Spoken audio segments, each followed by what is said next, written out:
Hello everyone, आप लोग कैसे हैं। आज मैं बना रही हूँ थायराइड के ऊपर एक छोटी वीडियो।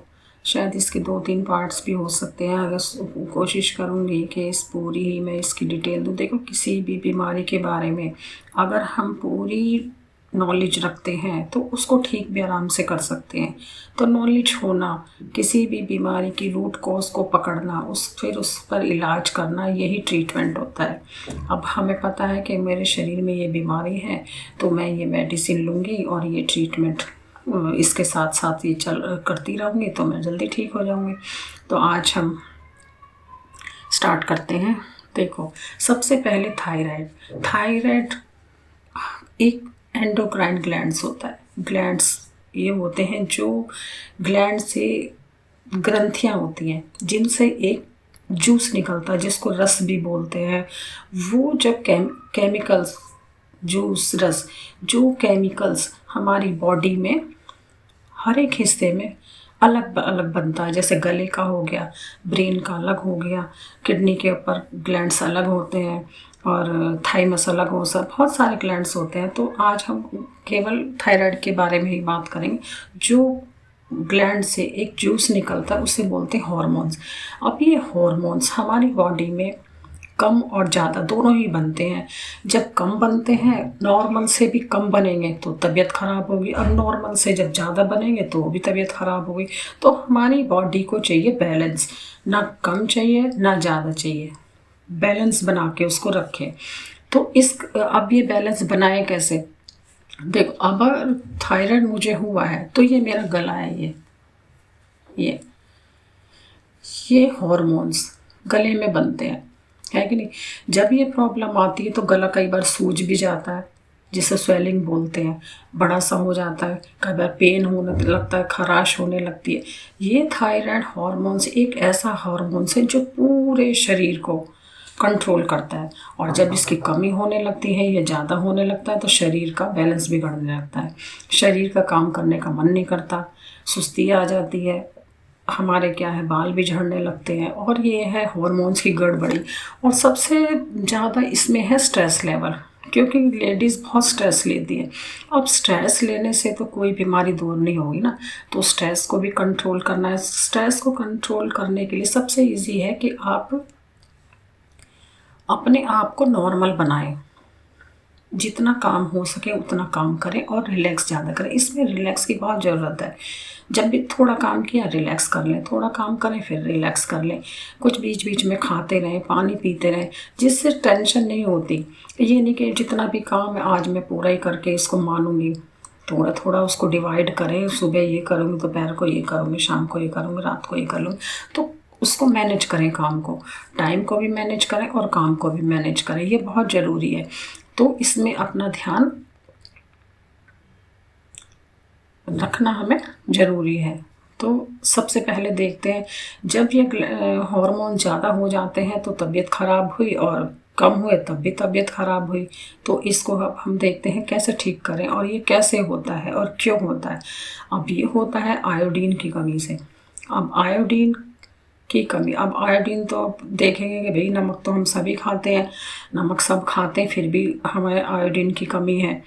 तो कुछ लोग सब्जियों में भी ज़्यादा नमक डालते हैं ज़्यादा नमक डालते हैं और फिर खाने को इतना गला लेते हैं, इतना पका लेते हैं कि उसकी जो ताकत होती है ना खाने की, वो सारी ख़त्म हो जाती है, उसमें ताकत नहीं बचती। वो फिर हमारे शरीर के लिए नुकसान होता है। जिनको भी थायराइड ये बीमारी है तो वो एक तो हाफ़ बॉयल कर ले, उसमें हल्का सा ऊपर से मसाला डाल कर खाएं, ये उनके लिए ज़्यादा अच्छा रहेगा। और जितनी भी सब्जियां आ रखी है ना आजकल, सर्दियों में तो कितनी सब्जियां हैं और आगे भी हैं, जो जितना हो सके उनको हाफ बॉयल करें या कच्चा उनको खाएं, जूस बना के पिए। भाई बीमारी है तो ट्रीटमेंट भी करना पड़ेगा, इलाज भी करना पड़ेगा और ठीक भी होना पड़ेगा।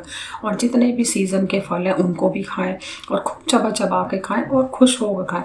जितना भी हम खुश होकर किसी भी चीज़ को खाएंगे या खुश होकर काम करेंगे तो हमारी बॉडी में स्ट्रेस लेवल कम हो जाता है। अब हर एक काम हम किट किट किट चिड़चिड़ करके रो रो के करेंगे काम, हमें करना रो के क्यों करें, खुश हो के करें ना। जितना खुश हो के हम काम को करेंगे तो हमारी एनर्जी बढ़ती है, और जितना हम चिड़ चिड़ के कुड़ कुड़ के काम करते हैं उतना हमारा खून जलता है, जिसको कहते हैं ना हम खून जला रहे हैं। तो ये नहीं करना चाहिए। तो कच्चे सलाद खाएं, फ्रूट्स खाएं, पानी का लेवल अच्छा रखें, और रिलैक्स हों, रिलैक्स करें अपने आप को, माइंड को रिलैक्स करें, उल्टा सीधा ना सोचें। जब भी आप खाली हो तो अच्छे से कुछ गाने सुन लें, कुछ भजन में इंटरेस्ट है भजन सुन लें, कुछ टीवी देख लें थोड़ा सा, या शांत हो के आँख बंद करके आप बैठ जाएं, लेट जाएं। उससे भी मन हल्का हो जाता है, फिर लगे कि हाँ भी एनर्जी अब लग रही है शरीर में, फिर थोड़ा काम कर लें। तो इसका भी ध्यान रखें। अब करना किसको, हमें तो करना है ना ये, तो पहले तो हम इसको पूरा कर लेंगे। आयोडीन की कमी है तो भाई हम आयोडीन खाने को जितना हम पकाएंगे, आयोडीन आयोडीन उससे अगर वेस्ट जा रहा है तो हम कच्चा खाएंगे, तो इसका ध्यान रखें। फिर ये क्यों हुआ, स्ट्रेस बढ़ गया। स्ट्रेस किस लिए बढ़ा, ज़्यादा उल्टा सीधा सोचने लगे, दवाइयाँ खा रहे हैं, भूखे पेट हैं, काम कर रहे हैं, स्ट्रेस लेवल बढ़ रहा है, तबीयत ख़राब हो जाती दिन पे दिन, उस पर हम ध्यान नहीं देते, कामों में उलझे रहते हैं। तो खाने का अपना ध्यान रखें। जो भी हम खाना खाएं उसमें देखें हमारे सारे ही चीज़ें होनी चाहिए। हम लोग क्या है, या तो कार्बोहाइड्रेट्स ही खा रहे हैं, या प्रोटीन ही खा रहे हैं, या फैट ही खा रहे हैं, तीनों का मिला जुला खाना चाहिए ना। अब प्रोटीन डाइट क्या होती है, प्रोटीन में क्या है, दूध दही मक्खन जैसे हो गए भाई, डेयरी प्रोडक्ट्स होते हैं, तो थोड़े वो लें। अब ऑयल भी थोड़ा ले, ये नहीं कि ऑयल नहीं, ऑयल में क्या आपके आप घी ज़्यादा ले लें। अब घी भी नहीं कि ज़्यादा बोल दिया तो पी ले उसको। तो एक नॉर्मल डाइट बना के रखे। कार्बोहाइड्रेट तो हम सब खाते ही, देखो नहीं खाएंगे तो एनर्जी कहाँ से बनेगी। तो एनर्जी तभी बनेगी, खाना हम जब खाएंगे वो पचेगा, उसमें से जूस निकलेंगे, जूस फिर ब्लड में मिलेंगे, तभी तो एक शरीर के ऑर्गन्स में जाएंगे, एक एक सेल्स तक जाएंगे, तभी तो काम करेंगे। अब हम खा के ही सो जाएंगे तो बताओ एनर्जी कहाँ से मिलेगी, नहीं मिलेगी ना। एनर्जी मिलती है काम करने से, तो काम करें, एनर्जी मिलेगी। फिर और क्या करें, इसमें आसन प्राणायाम कर सकते हैं। खाने में पता है, आप खाने का पूरा प्रॉपर डाइट लें। अब खाने में इसमें थायराइड में 3-4 चीज़ें एक इसके लिए स्पेसिफिक होती हैं। जैसे कमल ककड़ी होगी, कमल ककड़ी है जो लकड़ी जैसी लंबी लंबी होती हैं। मखाने होते हैं, और सिंगाड़े, सिंगाड़े तो सर्दियों के सीज़न में आते हैं। अब तो गर्मी है, गर्मी क्या, अभी तो सर्दी जाने वाली है, सिंगाड़े और सिंगाड़े तो ख़त्म हो गए। तो अब इसका ऑप्शन होता है कि सूखे भी मिलते हैं, सूखे भी भिगो के या वैसे उसका गीले हो जाएं, या पाउडर बना के ऐसे भी खा सकते हैं। और फिर यह पाइनएप्पल, पाइनएप्पल बहुत यूज़फुल है। इसमें ये 3-4 चीज़ें इसको कंटिन्यूशन में करें। देखो कोई भी बीमारी होती है तो सर से लेके पैर तक पूरा शरीर से इफेक्ट करता है। और ब्रेन को भी तो ताकत चाहिए। हम हर एक चीज़ के खाने पीने में ध्यान रखते हैं, पर ब्रेन का कोई ध्यान नहीं रखता। अब ब्रेन का ध्यान रखने के लिए क्या है, उसको तो मेडिटेशन ही कर लोगे, ध्यान कर लोगे, थोड़ा सा सर में ऑयलिंग कर लोगे, शांत बैठ जाओगे, पार्क में थोड़ा घूम लोगे, उसी से उसको खुराक मिल जाएगी। तो शरीर की खुराक बढ़ाने के साथ साथ मन की भी खुराक बढ़ाए, दिमाग की खुराक बढ़ाएं और मन की भी खुराक बढ़ाएं। तीनों खुराक चाहिए हमारे शरीर को। तो अब इसमें देखते हैं कि हम आसन कौन से कर सकते हैं। पहले हम देखते हैं कि इसमें क्रिया कौन सी करें। तो सबसे बेनिफिशियल क्रिया होती है इसमें ग्रीवा शक्ति विकास। ग्रीवा मीन्स होती गर्दन की ताकत को बढ़ाने की ये क्रियाएं होती हैं। तो इस क्रिया को करोगे, क्योंकि ये गले से इफेक्टिव, हमारा थायराइड है तो हमें थायराइड पे इफेक्ट डालना है, अपने थायराइड को ठीक करना है, तो हमें काम करना होगा गर्दन पर। तो कोई भी क्रिया, ये आसन को हम करते तो श्वास भरते हुए पीछे जाएंगे और सांस को छोड़ते हुए वापस आएंगे। और दूसरा याद रखें कि अगर सर्वाइकल है तो वो गर्दन को और कमर को नीचे ना झुकाएं, ये भी याद रखें। और अगर आगे मैं अभी बंद बताऊंगी या बताऊंगी जालंधर बंद और ये इसका उज्जयी प्राणायाम, थोड़ा सा डिटेल में नहीं जाऊंगी, थोड़ा सा ही बताऊंगी। तो उसमें क्या है, हम अपनी चिन को, ठोड़ी को वॉइस बॉक्स में लगाते हैं, जिससे सांस को होल्ड कर सके। होल्ड करेंगे तो इफेक्ट हमारे ग्लैंड पर जाएगा इधर। जब इस पे हम प्रेशर डालेंगे तो वो धीरे धीरे एक्टिव होगा। कोई भी चीज़ है बन नहीं रही है या ज़्यादा बन रही है, उसको हम कंट्रोल तो कर सकते हैं ना, आसनों से, क्रियाओं से, प्राणायाम से, पर करेंगे तभी कुछ होगा ना। तो इनको करना बहुत ज़रूरी है। हार्ट पेशेंट है वो बंद ना लगाएं या अपनी सांस को होल्ड ना करें, इसका ध्यान रखना चाहिए। क्योंकि हम टीवी पे कुछ भी देख रहे हैं, वो पता नहीं कब से चल रही है। अब हम आते ही कई बार आसन स्टार्ट कर लेते हैं या उसको देख के कॉपी करने लगते हैं। किसी भी चीज़ को कॉपी करने से पहले उसको समझो कि वो क्या बता रहा है, उसको हमें कैसे करना है। ये नहीं कि मैं आए हाथ पैर हिलाने लगे, नहीं। अगर हम बॉडी से कोई भी एक्टिविटी करते हैं तो पूरी पावर के साथ करते हैं ना। सांस भरा, अगर मैं हाथ भी ऊपर लेके जाऊंगी, ये नहीं कि मैं ऐसे फेंक दूंगी, नहीं। सांस को भरेंगे और धीरे धीरे हाथों को ऊपर लेके जाएंगे ना, और फिर सांस को छोड़ते हुए धीरे धीरे वापस आएंगे। तो मैं बता रही हूँ कि हमें कोई भी एक्टिविटी करनी है शरीर के साथ, तो शरीर को पहले तैयार करें। ये नहीं कि वे हाथ पैर ऐसे ही फेंकने लगे। अभी मैं बता रही हूँ ग्रीवा शक्ति विकासक क्रिया। अगर आप थोड़ा सा बताऊंगी और डिटेल में आप मेरी चैनल पर जाकर देख सकते हैं। ये इसका प्राणायाम भी और ये भी। ये देखिए, सांस को भरेंगे। अब ये मेरा यहाँ से लेके यहाँ तक कितना, इतना गैप है। अभी जब मैं गर्दन को पीछे खींचूंगी तो ये डबल हो जाएगा।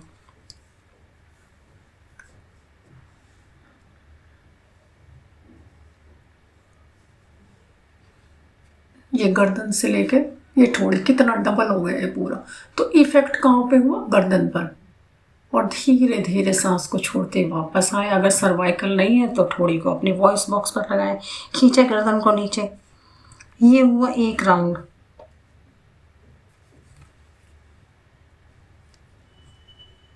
होल्ड करें कुछ सेकंड और धीरे धीरे वापस आए। तो इसके 5 राउंड करें। इसको आप दिन में कई बार कर सकते हैं। ये नहीं कि भाई सुबह खाली पेट करना, नहीं। इससे कोई ऐसा नहीं है। आप जब भी थोड़ा टाइम लगे, बेड पे बैठे, कहीं भी बैठे, इसको गर्दन की एक्टिविटीज़ करें। गर्दन को आगे और पीछे, और गर्दन को राइट साइड लेके जाएं। धीरे धीरे सांस भर के ज़्यादा से ज़्यादा पीछे लेके जाएं। देखो आपकी गर्दन स्ट्रेट थी, उसको मूव किया, गर्दन पर इफेक्ट गया, और धीरे धीरे वापस लेकर आए। फिर उसको लेफ्ट साइड लेके जाए।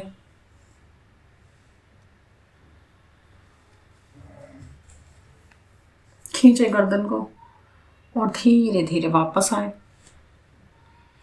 5 राउंड स्टार्टिंग में आगे पीछे, राइट लेफ्ट ऐसे कर लेते तो आपको बहुत इफेक्ट इसमें मिलेगा। और गर्दन पर टावल लें, एक छोटा सा, पानी में उसको भिगो लें और उसको अच्छे से कस के निचोड़ के उसको गर्दन पर ऐसे बांध लें, और ऊपर से चुन्नी या ड्राई कोई भी कपड़ा ऊपर से बांध लें। कुछ भी काम करें, ऐसा कोई दिक्कत नहीं, रिलैक्स कर सकते हैं। और दूसरा, नमक के पानी के गरारे करें। नमक के पानी से गरारे करने से हमारे इधर अंदर रिलैक्स मिलेगा। ये तो हो गई इसकी बात। अब आसन कौन से करेंगे? देखो, आसन इसमें है कि गर्दन को पीछे लेके जाने वाले, बैकवर्ड बेंडिंग जिसको बोलते हैं, वो आसन करें। गलती से भी आगे वाले आसन ना करें। सर्वाइकल वाले फिर मैं बोल रही हूँ कि वो आगे ना लेकर आए गर्दन, क्योंकि कमर और गर्दन पे दोनों पे इफेक्ट पड़ेगा, चक्कर आ सकते हैं। इसका हमेशा ध्यान रखें। तो जो भी आसन हम करेंगे, पीछे गर्दन लेके जाएंगे। इसमें कई आसन है, जैसे मत्स्य आसन हो गया, भुजंग आसन हो गया, सेतु बंद आसन, कई आसन है। इसको आप देख लेना उसमें। और फिर थर्ड हम क्या करेंगे इसमें? प्राणायाम। प्राणायाम में सबसे इजी और ये है कि आप मेडिटेशन में आप शांत होकर बैठ जाएं, दोनों हाथों के ध्यान मुद्रा बनाएं और ऐसे ही बैठ जाएं। आंखें हल्की सी धीरे धीरे अपने आप बंद हो जाएंगी और कुछ भी ना करें, बस रिलैक्स होकर ऐसे ही बैठ जाएं। 5-10 मिनट आप ऐसे बैठें। ओम की चैंटिंग कर सकते हैं। फिर इसमें ये भ्रामरी प्राणायाम करें। भ्रामरी प्राणायाम ये है कि दोनों अंगूठे से कानों को बंद करके और पूरा सांस भर के और सांस को छोड़ के नीचे, क्योंकि वीडियो बहुत लंबी हो जाएगी, आप मेरे उस पे चैनल पर देख लेना। तो ये भ्रामरी प्राणायाम हो गया। अब इसमें है उज्जयी करते हैं। सांस को भरा,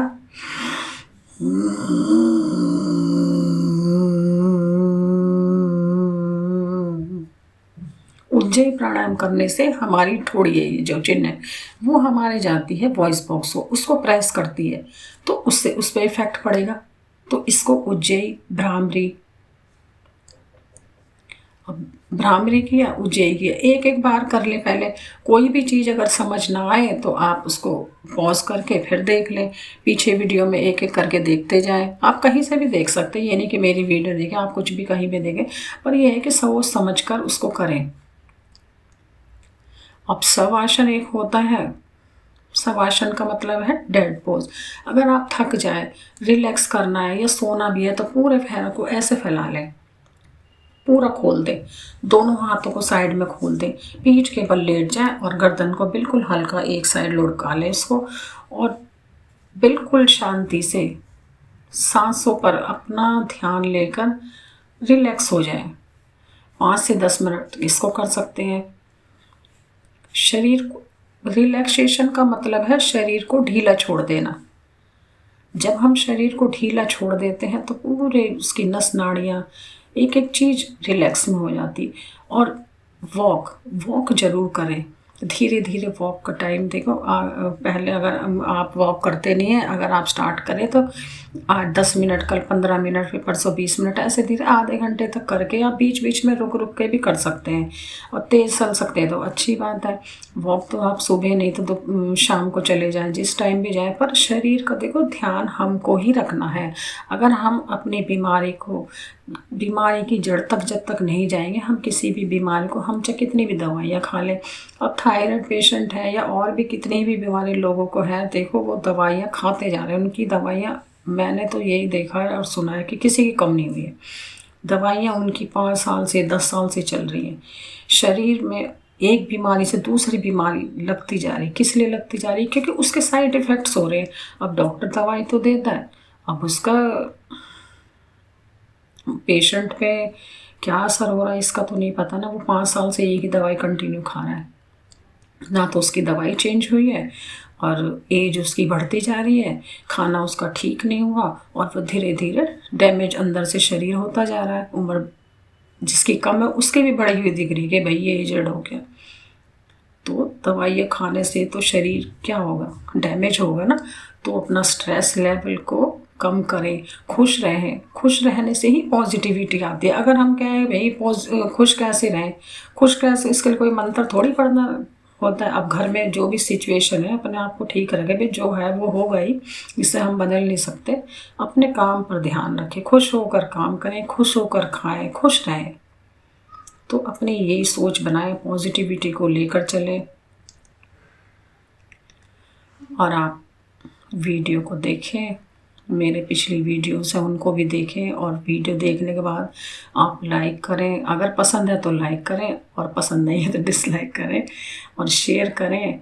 जिसने चैनल को सब्सक्राइब नहीं किया वो सब्सक्राइब करें। इसमें मैं भी थायराइड की 1-2 वीडियो और बनाऊंगी, जिसमें मैं हाइपो और हाइपर थायराइड के बारे में बताऊंगी कि उसके क्या रिएक्शन होते हैं, क्योंकि बहुत बड़ी वीडियो हो जाती है। इसमें इतनी नॉलेज है कि हमें सारी नॉलेज पता होनी चाहिए, सारी बातें पता होनी चाहिए कि थायराइड है क्या। ये तो एक एटम बम हो गया है कि जिसको देखो उसको थायराइड, उससे पूछो उसको थायराइड।